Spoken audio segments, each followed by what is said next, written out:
24 horas con Milton Pérez y Diana León. Buenas noches, amigos, bienvenidos a 24 horas. El presidente de la República volvió a apelar a la captura de alias Guacho y su banda criminal que está generando inseguridad y violencia en la frontera. Hola, Diana. ¿Qué tal, Milton? Amigos, buenas noches. El presidente dice que debe ser detenido cuanto antes y pidió que no se confunda mansedumbre con cobardía. Aquí empezamos. Sin amilanarse, sin amilanarse, sin amilanarse. No tenemos por qué acobardarnos. Parafraseando al extinto presidente Velasco Ibarra, el primer mandatario volvió a insistir en la captura de alias Guacho y su banda criminal, advirtiendo que no confunda el talante del pueblo ecuatoriano que es de paz. No hay que confundir espíritu pacífico con debilidad. Que la mansedumbre nadie confunda con cobardía. Lo dijo tras la inauguración de una moderna unidad de vigilancia comunitaria construida en los predios del Regimiento Quito. Recorrió la obra junto al director de la empresa coordinadora de empresas públicas y al ministro del Interior, quien en su discurso parecía despedirse. Agradecer a cada uno de los policías desplegados en las provincias de Esmeraldas, de Carchi y Sucumbíos.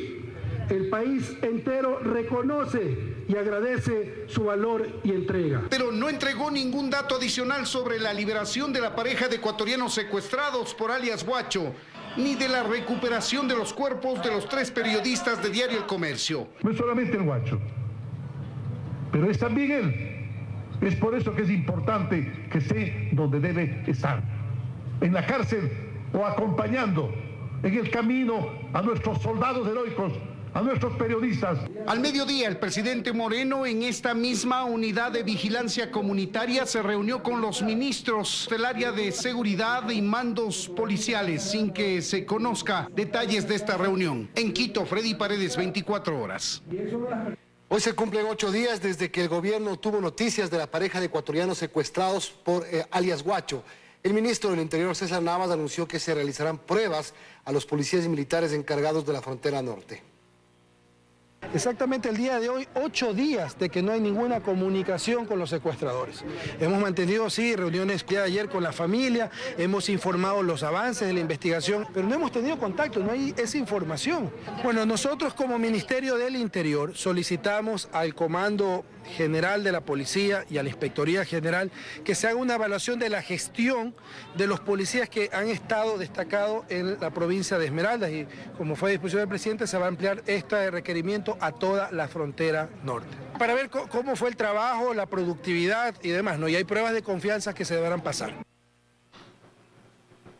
19 legisladores integran la Comisión de Seguridad Fronteriza. Trabajarán en los temas relacionados con la frontera norte y se encargarán de tramitar las reformas a la Ley de Seguridad Pública y del Estado. La Comisión Ocasional de Seguridad Fronteriza tendrá 90 días para tratar las reformas a la Ley de Seguridad Pública y del Estado. Será una de las tareas que tendrá esta nueva comisión integrada por 19 legisladores. Es momento de estar unidos, sobre todo poder legislar para que esta paz sea permanente. La Asamblea aprobó con 112 votos los nombres de quienes conforman esta comisión, que además se encargará de todo lo que tiene que ver con la frontera norte. Situación que ya ha dejado 7 muertos y 2 ecuatorianos que siguen secuestrados. La seguridad tiene que ver mucho con la capacidad que tiene la gente de resolver sus problemas. Pero antes de esta votación, los legisladores correístas y morenistas no dieron sus votos para el pedido que realizó el asambleísta de Creo, Pedro Curichumbi, quien pidió se cree una comisión ocasional. Para investigar los posibles vínculos del anterior gobierno con la guerrilla y el narcotráfico. Su solicitud solo alcanzó 61 votos afirmativos y 58 negativos, que corresponden a los bloques de Alianza País y de la Revolución Ciudadana, por lo cual no se dio paso al debate. La propia Fiscalía del Estado ha llevado adelante las investigaciones. Pretender utilizar políticamente un tema tan sensible es totalmente deplorable. Los morenistas sostienen que son las autoridades competentes las que deben realizar realizar las investigaciones. Nosotros como asamblea hagamos nuestro trabajo para generar una ley que les ayude a los hermanos que viven en la zona fronteriza. Curuchumbi sustentó su pedido en las declaraciones del presidente Moreno a medios internacionales cuando dijo que había ordenado iniciar investigaciones para saber si el expresidente Correa recibió recursos de las FARC. En Quito, Andrea Samaniego, 24 horas. Pese a la crisis de legitimidad y la poca eficacia en su accionar, la UNASUR aprobó el incremento cercano al $1 millón en su presupuesto para 2018. Analistas creen que el organismo o se reinventa o desaparece. Sin secretario general por más de un año y en medio del cuestionamiento colectivo por sus casi nulos resultados, UNASUR aprobó en diciembre del 2017 un incremento del presupuesto para 2018. A través de una resolución aprobaron $808.581 más para sostener a un nuevo secretario y 13 asesores. Nada que hasta ahora se justifique, según el ex canciller José Ayala Lazo. Los países integrantes solo han aportado generosamente a un ente burocrático sin resultados. Los sueldos de los empleados o ejecutivos de UNASUR siguen siendo altos, pero UNASUR está inoperante. No ha podido ni siquiera nombrar secretario general. El presupuesto se nutre anualmente del aporte de los países integrantes, a la cabeza Brasil, Argentina, Colombia y Venezuela. Sin embargo, Ecuador ya hizo su generosa donación de una sede monumental que supera en mucho varios presupuestos anuales. La generosidad con el dinero del pueblo ecuatoriano que le caracterizó al señor Correa. Obsequió a UNASUR un edificio que le costó al país más de $50 millones. Pero con la distancia marcada por 6 de los 12 países miembros, UNASUR ha entrado en crisis. Para el internacionalista Óscar Montero, el organismo está enfermo de gravedad. Digamos que la tenemos en este momento en cuidados intensivos y si no somos capaces de tener una visión regional y dejar al margen cualquiera de nuestros principios nacionalistas y pensar en la región, UNASUR está abocada a desaparecer o al fracaso total. Envuelta en cuestionamientos por los niveles de derroche, el manejo ideológico y denuncias internas, UNASUR tiene pocas opciones de supervivencia. Se debería de pensar en una reconstrucción o en rearmar o en regenerar de alguna forma UNASUR. Es decir, hay que reinventarse UNASUR. El manejo ideológico de un organismo pensado para la integración le pasa factura y lo pone en su más difícil momento, en riesgo de desaparecer. En Quito, Fausto Yepes, 24 horas.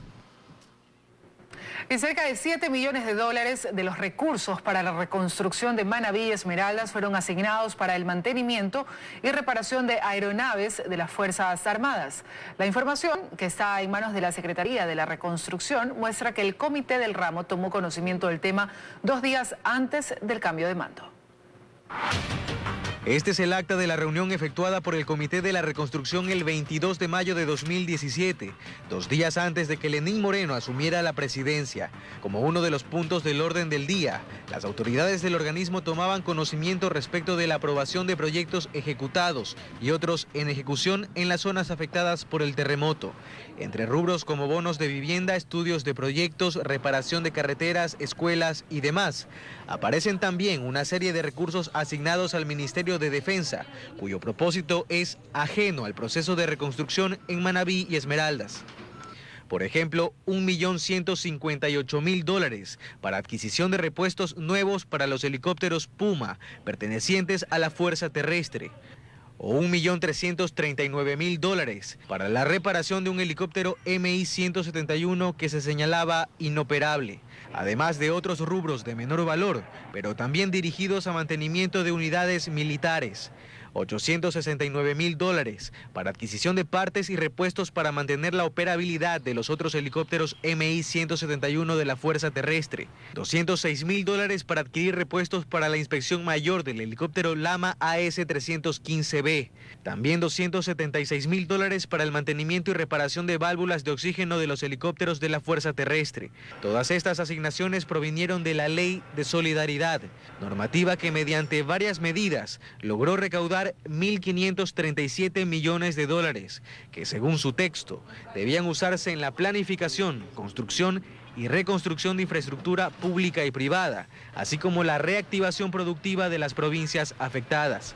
Solicitamos una entrevista con el exministro de Defensa Ricardo Patiño, pero pidió revisar la información antes de emitir un pronunciamiento. En total, de los fondos de la reconstrucción se utilizaron cerca de 7 millones de dólares para reparación, mantenimiento y compra de repuestos para diferentes aeronaves de la Fuerza Terrestre. Estas y otras asignaciones fueron autorizadas por el ex vicepresidente Jorge Glass y el ex secretario de la Reconstrucción Carlos Bernal. Actualmente la Contraloría General del Estado emprende 3 exámenes para revisar el destino y uso de los fondos de la reconstrucción, mientras que en algunos sectores de Manabí y Esmeraldas, a 2 años del terremoto, aún claman por la atención pendiente. Carlos Acoto, 24 horas.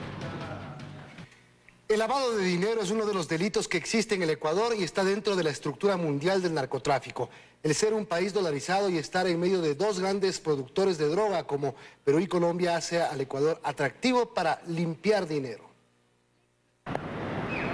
220 toneladas de droga circularían por Ecuador al año. Y de alguna forma esos millonarios ingresos que deja el narcotráfico deben convertirse en dinero limpio.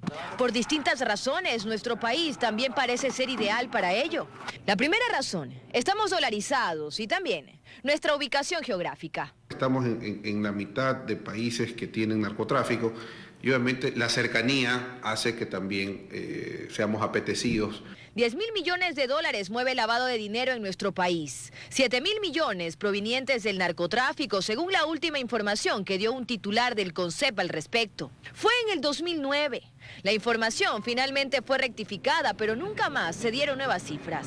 En el 2012 le pidieron la renuncia al titular de la Unidad de Análisis Financiero por decir que en nuestro país se lavan activos por 1.400 millones de dólares. Es decir, los datos en este tema son escasos, imprecisos y blindados. Pero el Departamento de Estado de Estados Unidos en el 2016 ya ubicó a Ecuador entre las 88 naciones con mayor lavado de activos. El ministro del Interior consultado este martes aseguró que se ha afectado en 600 millones a estas organizaciones, pero no especifica la cifra identificada en lavado de activos.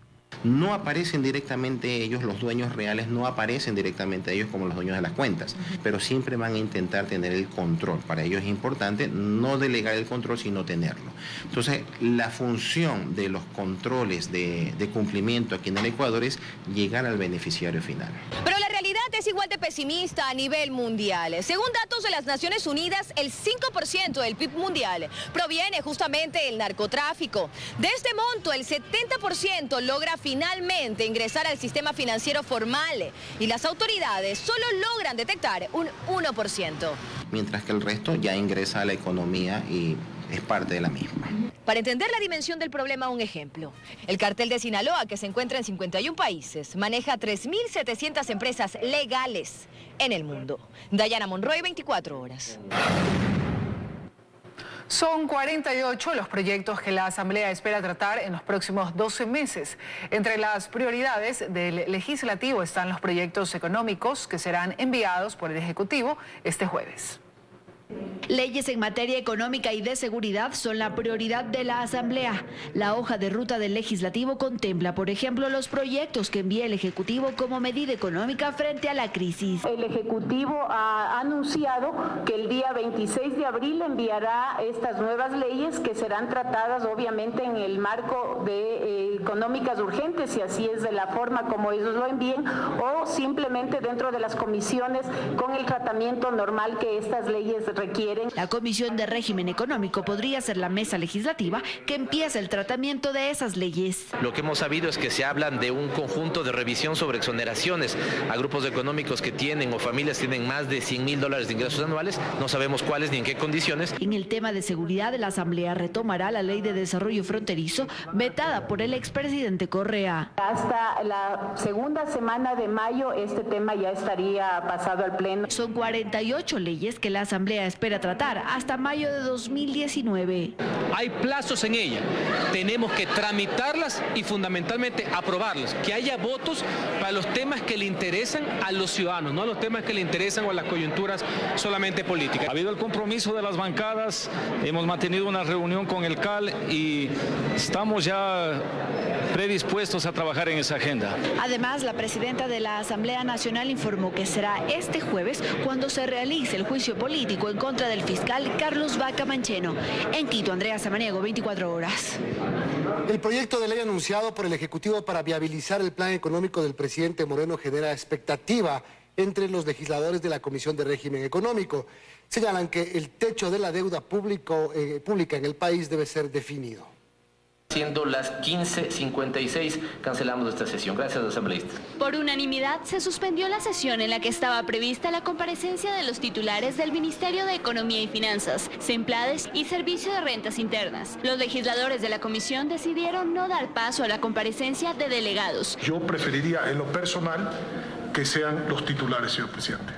Creo que es necesario que la propia comisión exija y pida que estén presentes ellos. Entre los temas que se deben abordar en esta mesa legislativa están las normativas para viabilizar el plan económico anunciado por el Ejecutivo. La coyuntura ha desplazado a la economía y esto es grave, porque lo que deberíamos hacer es que la economía, digamos, tenga su propio tratamiento. El proyecto de la Carta Económica Urgente tiene que ser enviado ya a la Asamblea Nacional para tratarlo, para poder nosotros también responderle al país de las cosas urgentes que están pasando. El techo de la deuda pública es otro de los cuestionamientos por los que señalan deben estar los titulares. La gran pregunta es cuál es el nivel óptimo de deuda, 40, 45, 50. No me opongo siempre y cuando las restricciones para esa nueva deuda estén sumamente bien tipificadas y claras y generen un beneficio. Esperamos que se transparenten las cifras, que el gobierno nos diga la verdad sobre eso, que nos presente un programa real de sostenibilidad. Según el presidente de la comisión, Pavel Muñoz, las comparecencias con los titulares de estas instituciones se reagendarán para la próxima semana. En Quito, Daniela Valencia, 24 horas. El Buró Político de Alianza País, encabezado por el presidente de la República, Lenín Moreno, se mantiene reunido en el Palacio de Carondelet. Miembros del movimiento hicieron un llamado a los jóvenes a ser parte de la organización, acción que denominaron como la nueva etapa Renovación País. Aseguran que se preparan además para la elección de candidatos para los próximos comicios de marzo de 2019. Estamos ya organizando el proceso de construcción de la dirigencia en cada una de las provincias del Ecuador. Una vez que se culmine este proceso, iremos a una gran convención nacional en el mes de junio para posteriormente dedicarnos a escoger los mejores ecuatorianos como candidatos para las elecciones de marzo de 2019. Más noticias. Hasta el 7 de mayo tiene plazo el Ecuador para eliminar el cobro de la tasa de servicio de control aduanero, medida que se aplica desde hace 5 meses y ha recaudado más de 25 millones de dólares, fue calificada por la Comunidad Andina de Naciones como un gravamen. El tiempo les dio la razón. Así tomó la Cámara de Comercio de Guayaquil la resolución de la Comunidad Andina de Naciones que califica a la tasa de control aduanero como un gravamen. La CAN tome en consideración el ordenamiento jurídico internacional. Esta tasa de control aduanera es un impuesto que es enteramente recaudatorio, que es ilegal desde su origen. Tras la publicación de la resolución, Ecuador tiene 10 días hábiles para eliminarla y durante ese tiempo presentar sus argumentos en caso de insistir en su aplicación, como ya lo adelantó el Servicio Nacional de Aduana y la Cancillería. Pero ¿qué pasaría si el tiempo se agota y el gobierno mantiene el cobro? Va en contra de la política del gobierno que nos ha dicho que quiere exportar más. No nos podemos pelear con nuestros compradores. Desde noviembre del año pasado está vigente en el país la tasa de servicio de control aduanero y según las autoridades, a la fecha esta ha recaudado cerca de 25 millones de dólares. La ministra de Industrias y Productividad, Eva García, cuestionó la celeridad con que la CAN actúa en este caso en particular. Es una pena, pero algo que podía haber sido una tasa temporal y dar algunas soluciones, lamentablemente pues ahora hay este dictamen de la Comunidad Andina y ojalá que sí fuera interesante que hubiera esa agilidad cuando Ecuador tiene reclamos y tiene que esperar mucho tiempo. Para el próximo 18 de mayo, la Corte Nacional de Justicia debe resolver sobre la legalidad de la tasa tras una demanda que interpusieron los empresarios. Si el fallo resulta a favor, se pedirá el regreso de todo el dinero recaudado a la fecha. Joana Ramos, 24 horas. 49.000 hectáreas de maíz son afectadas por la falta de lluvia en la provincia de Manabí. Los agricultores dicen que la pérdida sería de unos 50 millones de dólares. A simple vista todo parece normal. El cultivo luce lleno de vida, pero basta acercarse unos metros para evidenciar las grandes pérdidas en los cultivos de maíz que se han generado por la falta de agua, causa que no permitió que el producto se desarrolle en su totalidad. Aquí estamos en crisis, pérdida de toda la cosecha, ya casi más o menos ya perdida. Los cantones más afectados serían Jipijapa, 24 de Mayo, Paján, Tosagua, Junín, Bolívar y Chone, lo que representaría aproximadamente 49.000 hectáreas malogradas, dejando el 80% de plantaciones improductivas. Las pérdidas por las afectaciones en los cultivos de maíz ascendería a un valor de 50 millones de dólares en toda la provincia de Manabí. Este problema se ha evidenciado desde el mes de marzo, situación que mantiene en alerta a los agricultores de Manabí. Yo por lo mío llevo como $7.000. Tengo metido 7 hectáreas. Y todo lo tengo perdido. Hay quienes no se quedan con las manos cruzadas. Es el caso de José Cheme, quien en su vehículo transporta equipos para conseguir agua y tratar de salvar lo poco que le queda. Reguido con bombas y todo, llevando para agua hacia arriba, pero ya está complicado porque está demasiado seco. Aquí como $20.000. Aquí se espera que las autoridades planteen soluciones para quienes no tienen asegurados sus cultivos y recuperar parte del capital invertido. Que se declaren emergencia para nosotros renegociar las deudas con Ban Ecuador y pues también que el seguro agrícola se cumpla hasta en su tope. En la provincia de Manabí, César Macías, 24 horas. Entró en vigencia una iniciativa para controlar el uso e ingreso de plástico a las Islas Galápagos. La medida será ejecutada en 4 fases con la restricción local de uso de sorbetes, fundas, envases de polietileno y botellas plásticas. La contaminación de las Islas Galápagos es una preocupación frecuente para el gobierno ecuatoriano. Para preservar la belleza intacta de esta joya del Ecuador, el Consejo del Gobierno de Galápagos ha desarrollado la iniciativa Galápagos por una cultura sin plástico, una medida que se desarrollará en 4 fases. A partir del 22 de mayo se restringirá de forma local el uso de sorbetes. El 21 de junio se restringirá el uso de fundas plásticas. El 21 de julio el uso de espuma flex. Y el 21 de agosto el uso de bebidas no retornables. El control se realizará en cada isla a través de comisarías y ABG en puertos y aeropuertos. En lo que va del año hemos recogido 22 toneladas de residuos plásticos. El 80% eran botellas. El impacto ambiental no solo es visual, pues afecta a las especies que confunden los plásticos con alimento. En los estómagos de tortugas marinas y albatros se han encontrado residuos de plástico causando muchas veces la muerte de la especie. En esta problemática se identifican 2 factores determinantes, el ser humano y el traslado de basura por las corrientes marinas. En el Ecuador confluyan varias corrientes marinas, unas desde el sur, otras desde el norte y otras desde el oeste, le vuelven a nuestro país muy vulnerable. Más del 90% de los residuos que encontramos en las costas de las áreas protegidas de Galápagos provienen mayoritariamente de nuestro Ecuador continental y una preocupante cantidad de residuos provenientes del continente asiático. Según Carrión, entre 8 y 14 millones de toneladas de plástico ingresan a los océanos a nivel mundial. Con este tipo de iniciativas, Galápagos se convertirá en un modelo a seguir. En Quito, Daniela Valencia, 24 horas. Todo un plan de seguridad se llevará a cabo en las instalaciones y los alrededores de la Universidad de Guayaquil con el fin de bajar el índice delictivo. Entre lo propuesto se dispondrá de más agentes policiales y una unidad de policía comunitaria móvil. Los mismos estudiantes lo pedían. En sí los policías no pasan mucho por aquí. El alto índice delictivo dentro de la Universidad de Guayaquil y en sus alrededores motivó a que la Gobernación del Guayas y la Policía Nacional se unieran para brindar mayor seguridad a esta alma mater. Con estos correctivos, con estas estrategias, con esta implementación, esperamos que no ocurra en ninguna manera. Según cifras, por mes se registran al menos 50 actos delictivos, entre los que constan asaltos, arranchones y robo de accesorios de vehículos. Donde es la parada de los buses, o sea, los estudiantes para dirigirse a sus domicilios.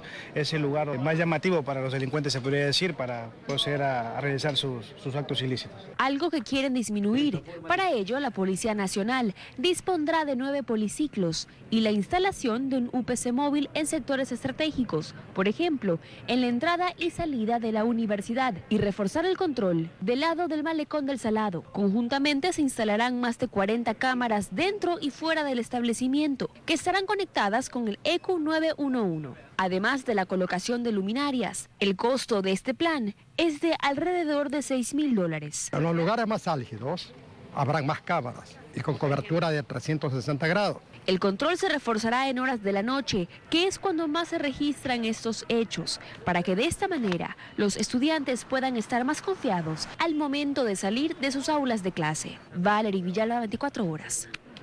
10 toneladas de cloruro de calcio fueron decomisadas por la policía en Chimborazo.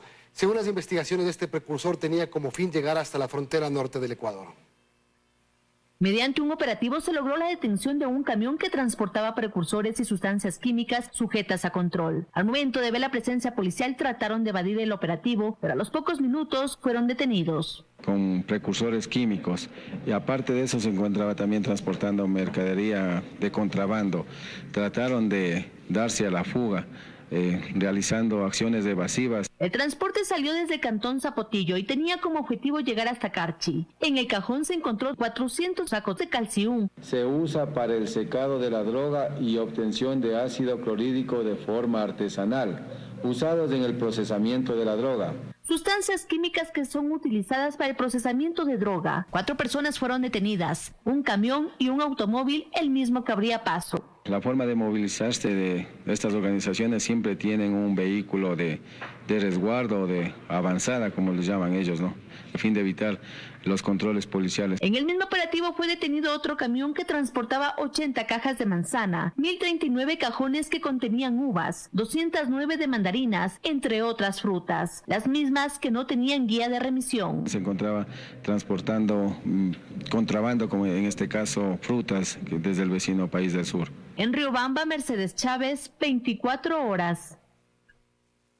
La Corporación Líderes para Gobernar presentó la 3ª edición del Premio Prácticas Ejemplares Ecuador 2018, que busca reconocer las prácticas eficientes e innovadoras del sector público.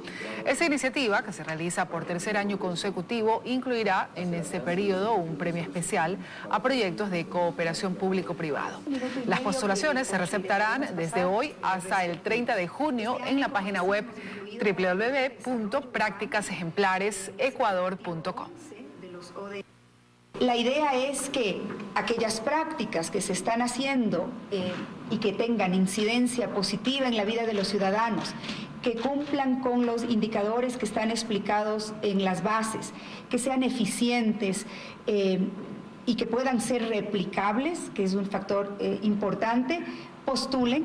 ¿Con qué objetivos se premian? No solamente para aportar a la institucionalidad, para que esas buenas prácticas mejoren, permanezcan en el tiempo, se perfeccionen, pero sobre todo para que puedan ser replicadas por otras instancias públicas.